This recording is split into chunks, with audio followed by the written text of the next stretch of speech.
अस्सलाम वालेकुम स्टूडेंट्स, आप लोग कैसे हैं? स्टूडेंट्स, आज के इस लेक्चर में हम लोग रीन्यूएबल एनर्जी सोर्सेज के बारे में पढ़ेंगे।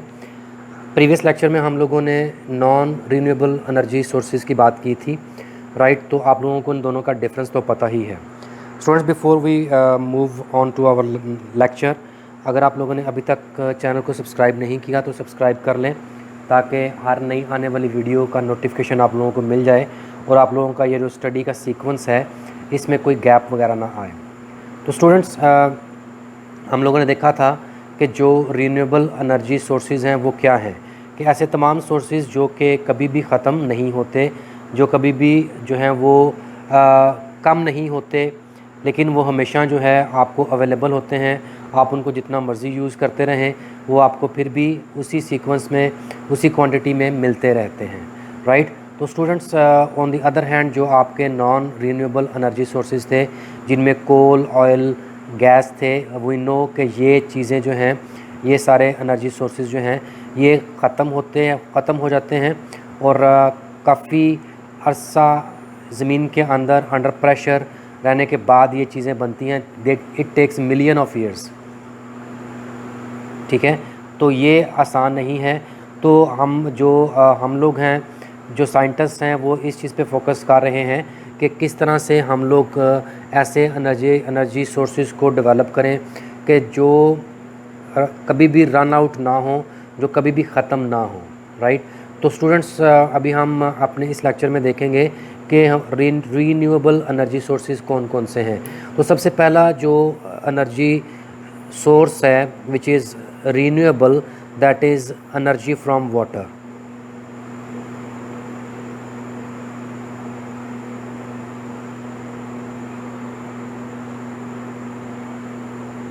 एनर्जी फ्रॉम वाटर जी, तो ये तो आप लोग ऑलरेडी पढ़ भी चुके हैं कि एनर्जी फ्रॉम वाटर क्या है। कि जब वाटर जो है in the form of dams, in the form of lakes जो है, that is very useful to us. हम इस डैम की मदद से जो उसमें मौजूद पानी है उसको यूज़ करते हुए, मूविंग वाटर को यूज़ करते हुए जो है वो टरबाइंस को रन करते हैं, जिससे इलेक्ट्रिसिटी प्रोड्यूस होती है। वो टरबाइंस जो हैं वो आगे जनरेटर से कनेक्टेड होते हैं, वो जनरेटर्स को रोटेट करते हैं, जिससे इलेक्ट्रिसिटी प्रोड्यूस होती है। इसके अलावा जो डैम्स हैं they are useful for irrigation.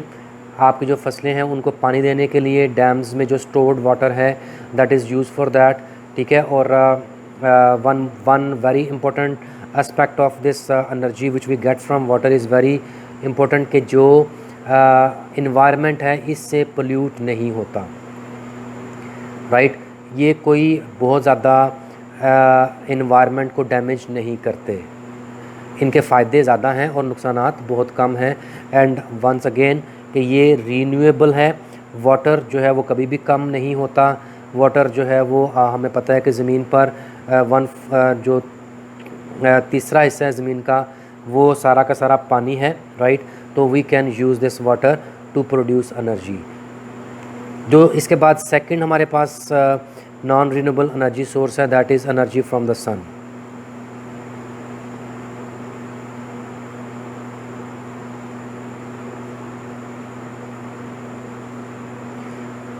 It is energy from the सन।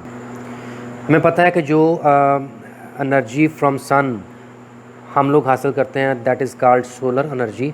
और सोलर एनर्जी जो है that is very important. And एक चीज़ हमें पता होना चाहिए कि हम किसी भी सोलर एनर्जी की बात करें तो वो हम किसी न किसी सूरत से डायरेक्टली और इनडायरेक्टली सन से ही ले रहे होते हैं। जो सनलाइट है that doesn't pollute the environment in any way, किसी भी तरह भी वो हमारे इन्वायरमेंट को पॉल्यूट नहीं कर रहे। और हमें पता है कि जो सन रेज़ हैं, जो सनलाइट जो है that is the ultimate source of life on earth. जो क्योंकि प्लांट्स जो हैं, plants are the only producers जो कि फूड प्रोड्यूस करते हैं, and food is the form of energy, ठीक है? उससे हम एनर्जी हासिल कर रहे होते हैं। तो फोटोसिंथेसिस का प्रोसेस होता है पौधों के अंदर, और उसके लिए light is the most essential part. अगर सनलाइट होगी तो वो प्रोसेस होगा और उससे फूड प्रोड्यूस होगा, और अल्टीमेटली वही फूड हमारी बॉडीज़ में जो है वो एनर्जी का सोर्स बनेगा, ठीक है? तो हम हर लिहाज से सन के ऊपर डिपेंडेंट हैं। किसी भी फ्यूल की बात करें तो उसके लिए हम सन के ऊपर डिपेंडेंट हैं। अगर हम जो सन रेज़ या सनलाइट ज़मीन पर आ रही है, अगर हम उसका थोड़ा सा भी हिस्सा भी जो है वो उसको उसको सोलर एनर्जी में कन्वर्ट कर पाएँ, तो वो हमारी जो ज़रूरियात हैं सोलर एनर्जी की उसको पूरा कर सकती हैं, राइट। अब हम देखेंगे कि जो एनर्जी फ्रॉम सन है या सोलर एनर्जी है, उसको हम किस तरह से यूटिलाइज़ कर रहे हैं। इसको यूटिलाइज़ करने के लिए हमारे पास दो सिस्टम्स होते हैं। One is solar house heating,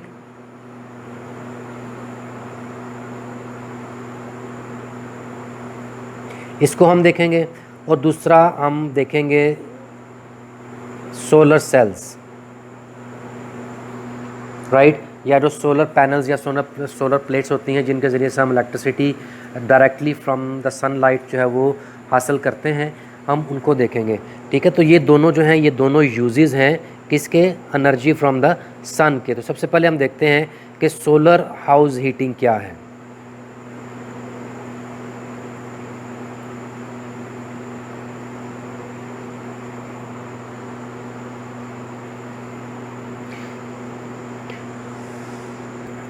वैसे तो सोलर जो एनर्जी है, राइट, उसके बहुत सारे यूजेस हैं, लेकिन उसमें एक बहुत इंपॉर्टेंट और रिसेंट यूज़ क्या है, solar house heating. As the name shows, solar house heating, कि हम हाउसेस को हीट अप करने के लिए, उनको वार्म करने के लिए सोलर एनर्जी को यूज़ कर रहे हैं। ठीक है, तो हम इसको देखेंगे कि ये किस तरह से सोलर हाउस हीटिंग जो है वो सिस्टम किस तरह से काम करता है। ऑब्वियसली हमें जो हीटिंग का प्रोसेस है ये कब चाहिए होता है, विंटर में। विंटर में जो दिन का वक्त होता है आप लोगों को पता है कि ये शॉर्ट होता है, तो ऐसे कोई भी एरियाज़ जहाँ पर जो सनशाइन है वो कुछ देर रहती है, वहाँ पर ये सिस्टम्स इम्प्लीमेंट किए जाते हैं, राइट। ये पाकिस्तान में तो अभी कॉमन नहीं है, लेकिन it is becoming very common in commercial areas. बड़ी बड़ी बिल्डिंग्स को भी वार्म किया जाता है इसी के ज़रिए से। तो मैं आप लोगों को एक पिक्चर के ज़रिए से दिखाऊंगा कि हम लोग किस तरह से इसको यूज़ करते हैं और इसमें क्या क्या चीज़ें रिक्वायर्ड होती हैं। स्टूडेंट्स, ये वही पिक्चर है जो आप लोगों की बुक में है। ठीक है, आप इसको देख सकते हैं कि हम जब एक सोलर हाउस हीटिंग की बात करते हैं तो उसमें क्या क्या कंपोनेंट्स हमें रिक्वायर्ड हैं। तो सबसे पहले हम यहाँ पे देखते हैं, we need a collector, we need a storage device and we need a distribution system. Collector वो चीज़ होगी जहाँ पर हीट को कलेक्ट किया जाएगा, स्टोरेज वो डिवाइस होगा जहाँ पर हीट जो है वो स्टोर होगी, और यहाँ से फिर एक सिस्टम के ज़रिए से ये पूरे घर के अंदर डिफरेंट प्लेसेस पर इसको, इसी हीट को डिस्ट्रीब्यूट किया जाएगा। तो हम इसको एक फ़िगर की मदद से जो आपके सामने है हम इसको अंडरस्टैंड करते हैं। तो यहाँ पर सबसे पहले क्या है, ये एक ग्लास, यहाँ पर देख सकते हैं कि ये एक पैनल है। ठीक है, इस पैनल में क्या होता है, यहाँ पर हीट कलेक्ट होती है। यहाँ पर मेटल प्लेट्स हैं, ये मेटल प्लेट्स इसके ऊपर हैं, और इसके ऊपर एक ग्लास कवर होता है। ये ग्लास कवर इसके ऊपर यहाँ पर फिट होता है, राइट। तो इसके नीचे क्या हो गया, इसके नीचे हमारे पास ब्लैंक मेटल प्लेट्स हैं, और सन रेज़ जो हैं वो इस ग्लास के थ्रू उन मेटल प्लेट्स के ऊपर पड़ती हैं। अब इन मेटल प्लेट्स के नीचे क्या है, we have very fine tubes. ये यहाँ पर आप इनको देख सकते हैं कि ये कॉपर ट्यूबिंग हुई हुई है, इसके नीचे ये ट्यूब्स, कॉपर की ट्यूब्स बनी हुई हैं, राइट। और ये कॉपर की ट्यूब्स किसके नीचे हैं, ये मेटल प्लेट्स के नीचे हैं।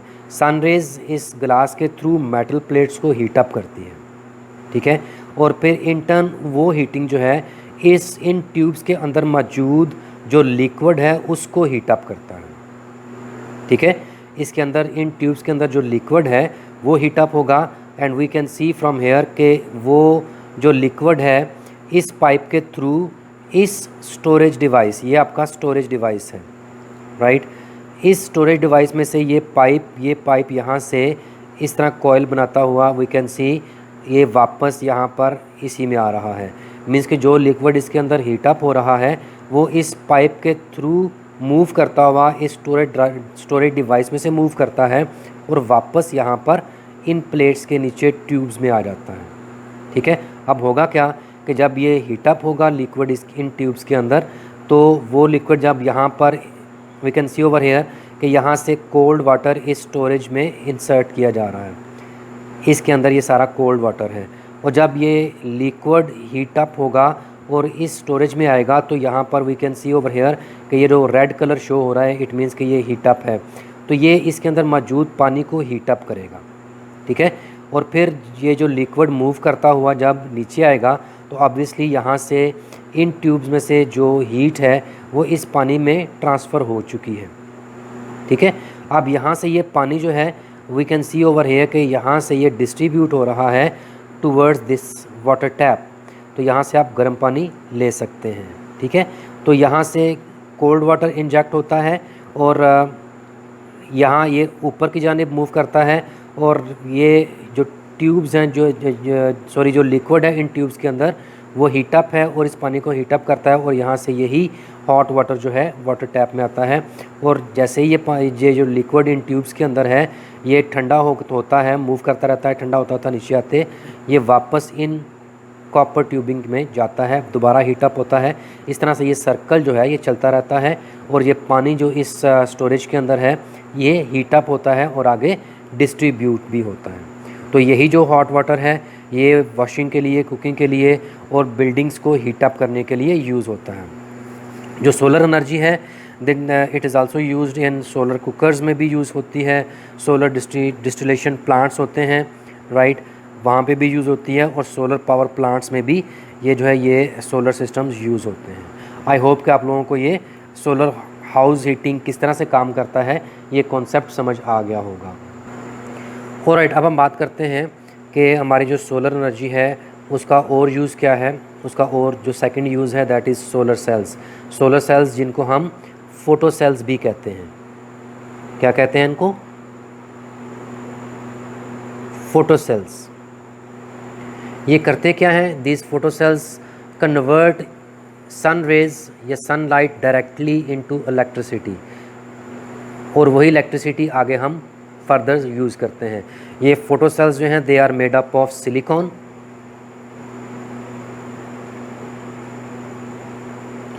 सिलिकॉन वेफर से बने होते हैं। ये एक मटेरियल है जिससे ये बने होते हैं और ये सन रेज जब इनके ऊपर पड़ती है तो ये उनको उस सनलाइट को इलेक्ट्रिसिटी में कन्वर्ट करते हैं और वही इलेक्ट्रिसिटी हम आगे अपने घरों में या बिल्डिंग्स में या कैलकुलेटर्स में या वॉचेस में या टॉयज़ में उनको यूज़ कर रहे होते हैं। ये इसका यूज़ है। और इसके अलावा यही जो सोलर एनर्जी है ये जितने भी सैटेलाइट्स स्पेस में मूव कर रहे होते हैं obviously they stay in space for longer times, तो उनको एनर्जी तो चाहिए, उनको इलेक्ट्रिसिटी तो चाहिए ताकि वो काम करते रहें। तो वो एनर्जी कहाँ से ले रहे होते हैं? जो सोलर प्लेट्स हैं वो इंस्टॉल की जाती हैं उन्हीं जो स्पेस क्राफ्ट्स हैं या जो सैटेलाइट्स हैं उनके ऊपर सोलर प्लेट्स इंस्टॉल की जाती हैं और फिर वो सन रेज से जो है वो इलेक्ट्रिसिटी प्रोड्यूस करके उन्हीं सैटेलाइट्स को पावर प्रोवाइड की जाती है। अब सोलर प्लेट्स मैंने कहा तो सोलर प्लेट्स कहाँ से आती हैं?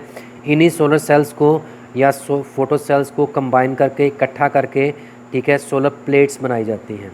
अब सोलर प्लेट जो है या सोलर पैनल जो है वो इस तरह से एक पैनल बना होता है जिसके ऊपर ढेर सारे इस तरह से सेल्स, फोटो सेल्स जो हैं वो बने होते हैं and they are all connected to each other, ठीक है।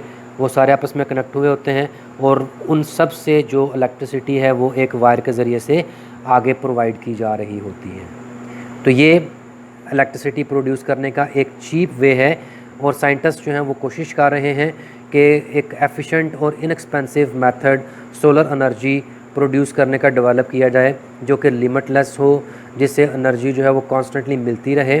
और हमें पता है कि जो सन है that will continue to shine for ever, so this energy can be obtained for ever from the sun, ठीक है। तो साइंटिस्ट इस सोलर एनर्जी को ऑब्टेन करने का कोई एफिशिएंट वे फाइंड आउट कर रहे हैं। और राइट, अब हमारा जो नेक्स्ट रीन्यूएबल एनर्जी सोर्स है that is the wind energy. आप लोग इससे फेमिलियर हैं ऑलरेडी कि विंड एनर्जी को किस तरह से हम यूटिलाइज़ करते रहे हैं। अभी तो नहीं, अभी तो हमारे पास टेक्नोलॉजी अवेलेबल है, ठीक है, कि हम विंड एनर्जी को कैसे यूटिलाइज़ कर सकते हैं हम उसके बारे में बात करेंगे। लेकिन ये जो विंड एनर्जी है it has been use for centuries in the past, मुख्तलिफ वे में। किस तरह से जो सेलिंग शिप्स हैं उनको पावर करने के लिए उनमें सेल्स लगे होते थे, जो बड़े बड़े पर्दे। और जब विंड हवा जो है, मूविंग एयर जो है जिसको हम विंड बोलते हैं, वो उन पर्दों से जब वो उन पर्दों में फिल होती थी तो फिर जो शिप्स थी वो मूव करती थी। तो ये उनको मूव करवाने के लिए यूज़ हो रही थी। इन द पास्ट जो विंड मिल्स थी वो बनाई जाती थी, और वो विंड मिल्स एनर्जी प्रोड्यूस नहीं करती थी। वो मिल्स जो थी वो ग्रेन्स को जो गंदम के दाने हो गए या कुछ और कोई भी ग्रेन जिसको हमने क्रश करना, जिसको पीसना हो, उनके लिए भी विंड मिल्स ही यूज़ होती थी, या वेल्स में से पानी को निकालने के लिए भी विंड मिल्स ही यूज़ होती थी। लेकिन मोस्ट रिसेंटली हमने देखा है कि विंड एनर्जी को कैसे हम यूटिलाइज़ कर सकते हैं टू प्रोड्यूस एनर्जी, इलेक्ट्रिसिटी। तो जो विंड टर्बाइंस हैं जो आप लोगों ने देखे हुए हैं कि इस तरह से बड़े बड़े पोल्स होते हैं और इस तरह से उनके ऊपर बड़े बड़े पर बने होते हैं, और फिर जब वो हवा इनसे टकराती है तो ये मूव करते हैं, और जब ये मूव करते हैं तो टरबाइन मूव होता है, और टरबाइन फिर इन टर्न जनरेटर्स को मूव करवाते हैं जिससे इलेक्ट्रिसिटी प्रोड्यूस होती है। ठीक है, तो इन्हीं विंड मिल जो विंड टरबाइंस हैं या जो विंड मिल्स हैं, इनको कलेक्टिवली एक ग्रुप, बहुत बड़े बड़े ग्रुप की फॉर्म में ऐसी जगहों पर इंस्टॉल किया जाता है जहाँ पर हवाएं तेज़ चल रही होती हैं। तो ये कंबाइन होकर जब ये वर्क करते हैं विंड मिल्स, तो they produce a lot of energy.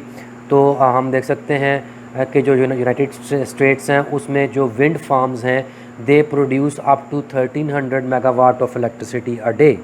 कितनी? 1300 मेगावाट, जो कि एक बहुत बड़ी अमाउंट ऑफ इलेक्ट्रिसिटी है, ये एक दिन में भी प्रोड्यूस कर रहे हैं। और यूरोप में जो है जो विंड फार्म्स हैं, they routinely generate hundreds of megawatts of electricity every day. तो पाकिस्तान में भी इस चीज़ पर काम हो रहा है, और विंड मिल्स जो हैं वो लगाई जा रही हैं to produce energy from wind. जो हमारा next non renewable energy source है, that is geothermal energy. Geo means earth होता है, थर्मल मीन्स हीट।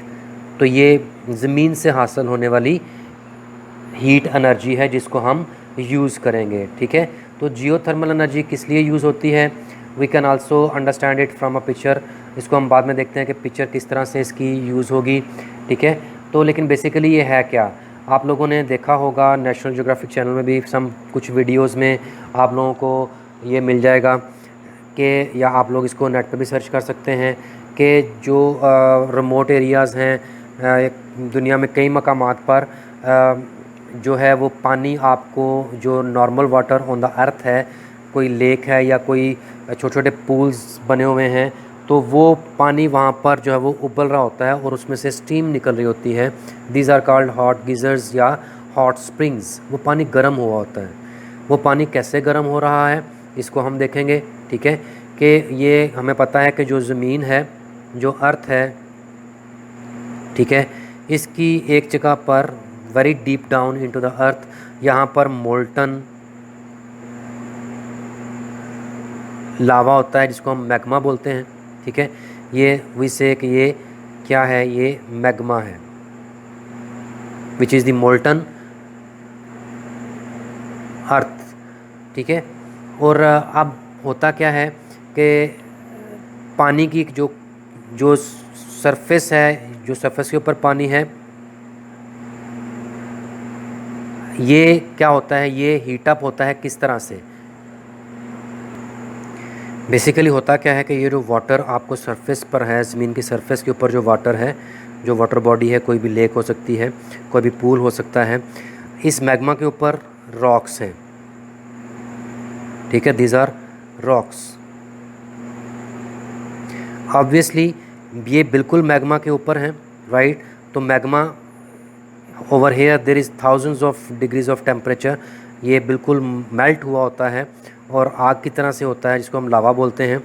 और ऑब्वियसली जो रॉक्स इसके ऊपर हैं ये भी बहुत ज़्यादा हीट अप हुई होती हैं। अब जो पानी इन रॉक्स के ऊपर होता है, राइट, वो पानी भी ऑब्वियसली बहुत हॉट या बहुत गर्म होगा। और इसी की वजह से जो पानी इसकी सरफेस के ऊपर है वो भी बहुत ज़्यादा गर्म या हॉट होगा। ठीक है, तो इस तरह से जो हीट एनर्जी हमें इस पानी में मिल रही है that is called geothermal energy. Water reaching close to magma changes to steam due to the high temperature of magma. तो यहाँ पे स्टीम बनती है, स्टीम से ये फिर स्टीम ऊपर को मूव करती है और ये ऊपर जो पानी है इसको हीटअप करती है। तो this energy is called geothermal energy. अब इसको यूटिलाइज़ किस तरह से किया जाता है, अब हम इसके बारे में देखते हैं। ये मैंने आप लोगों को ये चीज़ बताई है, ये तो नेचुरल है राइट, लेकिन इसको हम साइंटिफिकली कैसे ड्रॉ करते हैं या साइंटिफिकली कैसे इसको यूटिलाइज़ करते हैं, इसके लिए जियोथर्मल वेल्स ड्रिल किए जाते हैं। ठीक है, अब उनमें क्या होता है, ये जो वेल्स हैं ये उन रॉक्स जो हॉट रॉक्स हैं वहाँ तक, सपोज़ हम बात करते हैं कि यहाँ तक हमने एक वेल जो है वो प्रॉपरली ड्रिल किया, एक कुआं यहाँ तक हमने बना लिया। अब क्या होता है कि क्योंकि ये जो रॉक्स हैं ये हॉट हैं, अब इस वेल के अंदर हम ठंडा पानी जो है वो इंसर्ट करते हैं या ड्रॉप करते हैं। इसमें जो वाटर है that is push down into the well, the rocks quickly heat the water and change it into steam. ठीक है, और ये फिर स्टीम है, ज़ाहिर है कि स्टीम है, it expands and moves up to the surface, ये वापस सरफेस की तरफ आती है। ठीक है, और फिर the steam can be pipe directly into houses and offices. तो यहाँ से जो स्टीम है बेसिकली इसमें जो है जो थोड़ा सा कॉम्प्लिकेटेड होता है, ये तो हमने यहाँ पर एक ही कुआं बना दिया, लेकिन पानी इंसर्ट करने की जो वेल है वो और है, जो स्टीम जहाँ से निकल रही है वो और है, वो पाइप्स और होंगे राइट। तो इस तरह से, लेकिन कॉन्सेप्ट आप लोगों को समझ आ गया होगा कि यहाँ से हम वाटर इंसर्ट करते हैं क्योंकि ये रॉक्स बहुत हॉट हैं, तो जैसे ही वाटर इनके ऊपर गिरता है तो इट कन्वर्ट्स इनटू स्टीम, और वो स्टीम जो है फिर वो वापस अपवर्ड सरफेस की तरफ मूव करती है, और फिर वही स्टीम जो है वो हाउसेस तक या ऑफिसेज तक हीटिंग पर्पसेस के लिए लेके जाते हैं उसको, और उसी स्टीम से एनर्जी या इलेक्ट्रिसिटी भी प्रोड्यूस की जाती है। This is how geothermal energy is produced and utilised. जी, हमारा जो लास्ट एनर्जी सोर्स है which is renewable, that is energy from biomass. अब बायोमास क्या है, it is the animal waste that can be burned as fuel. अब ये animal waste जो है वो किस तरह से हो सकता है, जो डेड एनिमल्स हैं, सॉरी नॉट डेड एनिमल्स, जो उनका वेस्ट है what ever they eat, and जो वो उनका डाइजेस्टिव वेस्ट है उसकी बात की जा रही है, उसको जिस तरह से गाय वगैरह का गोबर या भैंस का गोबर वगैरह, इससे जो है उसको बर्न करके फ्यूल प्रोड्यूस एनर्जी प्रोड्यूस की जा सकती है। अदर फॉर्म्स ऑफ बायोमास क्या हैं, जो गार्बेज फार्म वेस्ट हैं, जो घरों का कचरा है, शुगर केन है, शुगर केन का जो है बार्क होता है वो, और जो प्लांट्स हैं इनको भी जलाकर इनके वेस्ट को भी पावर प्लांट्स का फ्यूल जो है, पावर प्लांट्स को रन करने के लिए इनसे जो एनर्जी प्रोड्यूस होती है उसको यूज़ किया जाता है, इसको जलाकर, ठीक है, उससे एनर्जी प्रोड्यूस की जाती है। बहुत सारी इंडस्ट्रीज़ हैं जो कि फॉरेस्ट प्रोडक्ट्स को यूज़ करते हुए अपनी इलेक्ट्रिसिटी प्रोड्यूस करती हैं, जो दरख्तों का बार्क है, जो वुड वेस्ट है उसको यूज़ करते हुए एनर्जी प्रोड्यूस करती हैं। ठीक है, biomass can be serve as another energy source, but इसके इस्तेमाल में कुछ प्रॉब्लम्स भी हैं, ये कुछ डेंजरस भी है। इसके ज़रिए से जो गैसेस प्रोड्यूस होती हैं वो कुछ डेंजरस भी हैं। जो एनिमल डंक है, जो मैं अभी बात कर रहा था कि जो गाय या भैंस का गोबर है उसकी बात कर रहा था, दैट इज़ कॉल्ड डंक। जो डेड प्लांट्स हैं, जो डेड एनिमल्स डिकम्पोज है, they give of a mixture of methane and carbon dioxide. और आप लोगों को पता है कि ये मीथेन और कार्बन डाइऑक्साइड जो है ये they are dangerous for health, but from these gases electricity can be produce.